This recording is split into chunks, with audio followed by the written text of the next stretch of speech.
Stand in a Kmart on a Saturday morning in 1975. The first thing that hits you is the light.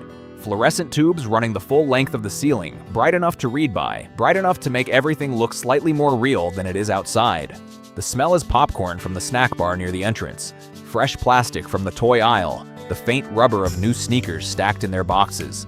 The sound is carts, the metallic rattle of wireframes on linoleum, the crackle of an intercom calling a price check, a blue light special announcement cutting through the noise and every head in the store turning at once.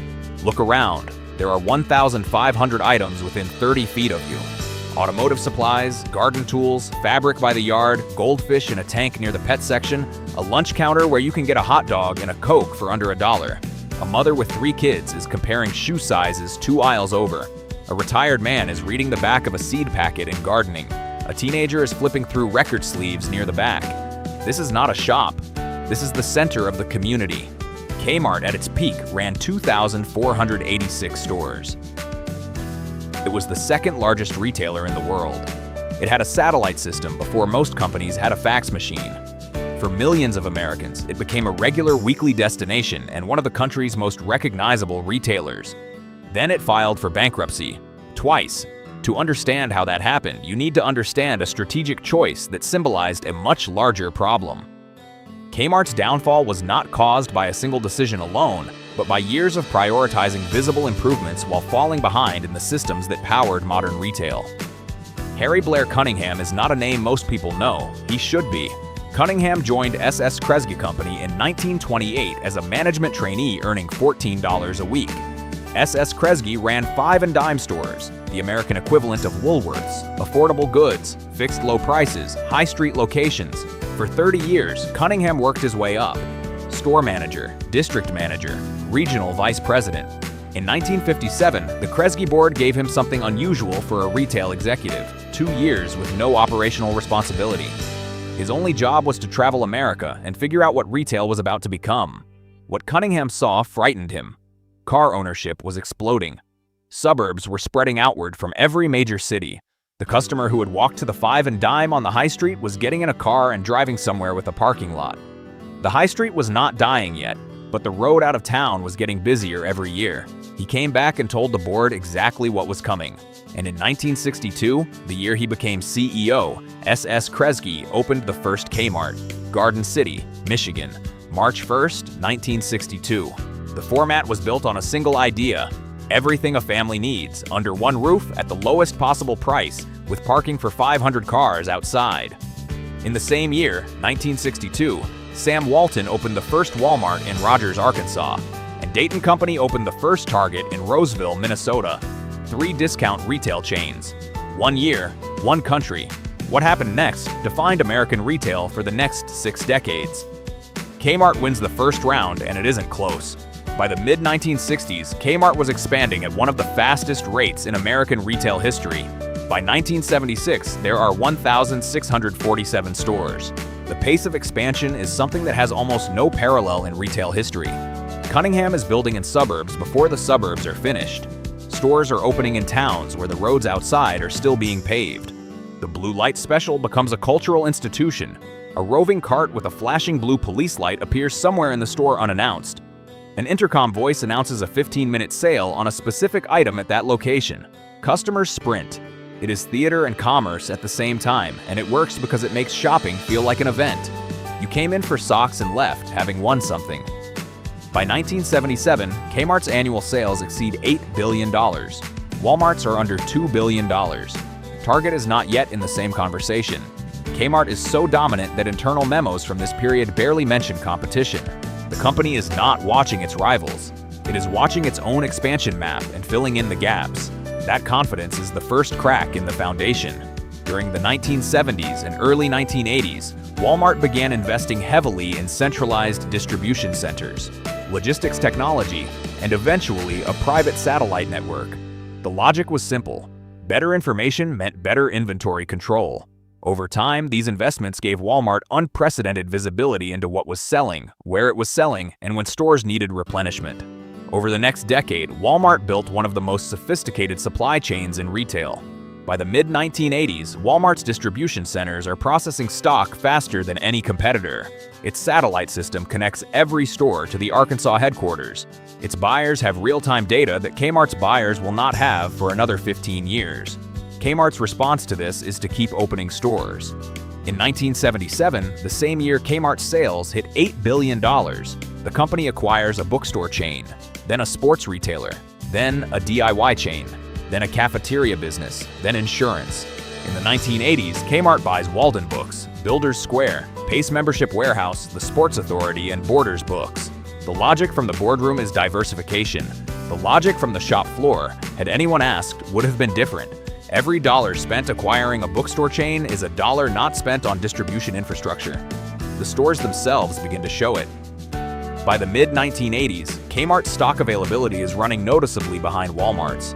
Empty shelves appear in categories where they should not. A customer who drives to Kmart for a specific item and finds an empty peg leaves and does not always come back. The company's internal response is to run more blue light specials to compensate for the missing stock. The theater is covering for the supply chain. Here's the specific moment, the fork in the road. In 1984, Kmart's board is presented with a detailed infrastructure proposal, a centralized distribution network, a technology upgrade, an inventory system that would close the gap with Walmart before it became permanent. The projected cost is substantial. The payback period is long. The board is looking at a short-term earnings hit. The proposal is declined. The board approves instead a $2.3 billion store renovation program. New signage, wider aisles, updated interiors. The logic is that the customer experience is the problem. Make the stores look better and the customers will come back. This is the mistake. Not because renovation was wrong. The stores genuinely needed updating. But renovation without fixing the supply chain is cosmetic surgery on a patient with a circulatory problem. The aisles got wider. The shelves stayed empty in the wrong places. The customer walked in, saw nicer signage, looked for the item they came for, didn't find it, and drove to Walmart. From 1984 onward, every strategic decision Kmart makes is downstream of this one. The company is spending on the visible and deferring the structural. And the structural is compounding silently every quarter. By 1990, Walmart overtakes Kmart in total sales. The number that makes this painful is the timeline. In 1980, Kmart had roughly $14 billion in annual revenue against Walmart's $1.2 billion. In 10 years, Walmart closed a $13 billion gap and passed them. That gap was not closed on price. The prices were comparable. It was closed on availability. Walmart had the item. Kmart sometimes didn't. The 1990s are a decade of watching the distance increase. In 1993, Kmart's chairman Joseph Antonini, who had spent the decade doubling down on the renovation strategy, is forced out. The board brings in a succession of executives who each diagnose the same problem and each run out of time or capital to fix it. There are genuine attempts. In 1994, Kmart hires Martha Stewart. The Martha Stewart Everyday range gives the home goods section a design credibility it had never had. The partnership is real and it works at the product level. For a specific customer, a woman aged 30 to 50 interested in home decoration and cooking, Kmart briefly becomes the place to go. The range generates hundreds of millions in revenue, but it cannot compensate for a supply chain running 10 years behind the competition. Martha Stewart can design the towels. She cannot get them onto the shelf if the distribution network doesn't know they're missing. In 1995, Kmart closes 110 stores. In 1996, it closes another 72. It is contracting now, which means less buying power, which means worse terms from suppliers, which means thinner margins on the remaining stores. The spiral has its own logic and it does not reverse easily. On the 22nd of January 2002, Kmart Corporation files for Chapter 11 bankruptcy protection. At the time, it is the largest retail bankruptcy in American history. The bankruptcy shocked employees, suppliers, and investors alike. The administrator's statement cites liquidity.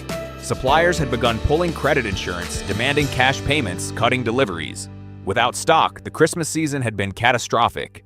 The cash position had collapsed inside 6 weeks. The language is almost identical to the Woolworth's administrator's statement 6 years later. The mechanism is the same. A supply chain that cannot be trusted becomes a company that cannot be trusted. Suppliers protect themselves. The shelves empty.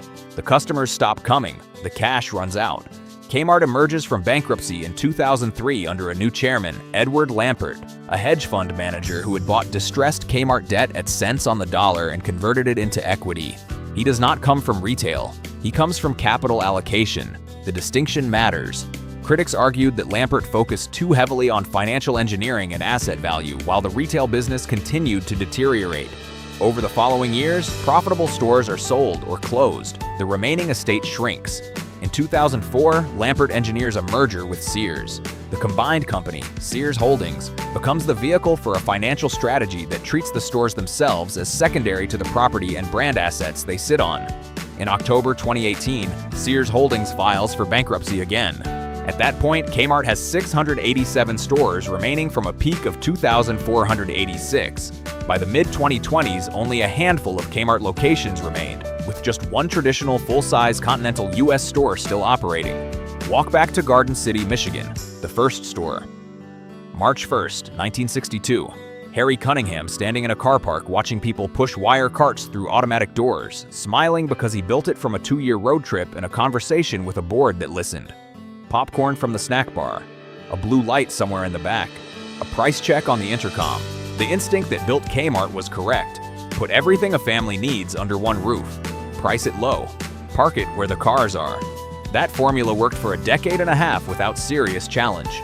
What ended it was not Walmart's prices. Kmart's prices were competitive until the end. What ended it was a single boardroom morning in 1984 when the company chose to fix what customers could see instead of what was actually broken. Walmart spent the 1980s building something invisible. Distribution centers, satellite networks, inventory systems. Nobody walked into a Walmart and said the supply chain looks great today. They just found what they came for. Every time. Kmart spent the 1980s making its stores look better. Nobody walked into a renovated Kmart and found the item that wasn't there. The blue light still flashed. The intercom still crackled. The signage got newer and the aisles got wider. But the shelf was empty, and you can't sell something that isn't there.